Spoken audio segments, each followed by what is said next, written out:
Les soignants en grève de la faim pour que les bombardements cessent. Tous se sont rendus à Gaza et tous veulent rendre compte de leur expérience.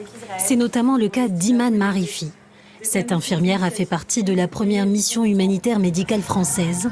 En janvier 2024, elle rejoint l'hôpital de Khan Younes dans le sud de la bande de Gaza pour prêter main forte aux soignants. Au chevet des blessés, elle capture ces quelques images. Aujourd'hui, elle témoigne pour que la situation change. Je reçois un petit jeune homme de 8 ans, Mahmoud, dont j'ai les photos, qui arrive avec le pied complètement délabré, avec une balle traversante dans la nuque et une balle traversante dans l'abdomen. Et il me raconte qu'en fait, il a eu une explosion, qu'il a été soufflé et qu'ensuite, un drone est venu lui tirer une balle dans la nuque et dans le ventre. Il a 8 ans, ce petit. Nous avons décidé de mettre notre corps et notre santé, clairement, au service de la lutte pour obtenir un cessez-le-feu, l'entrée massive de l'aide humanitaire. Car depuis le 2 mars, l'aide humanitaire est à nouveau bloquée à Gaza.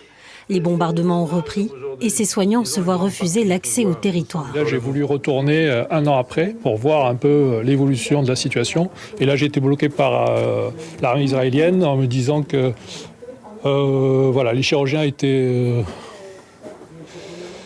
pas les bienvenus. On est rentré comme témoin, on a dans les yeux encore et dans les oreilles et dans nos nez ce qui se passe là-bas depuis un an. Et nous avons rencontré à tous les niveaux, français, politiques et européens à Bruxelles, à Strasbourg, beaucoup de personnes sans que cela ne change rien.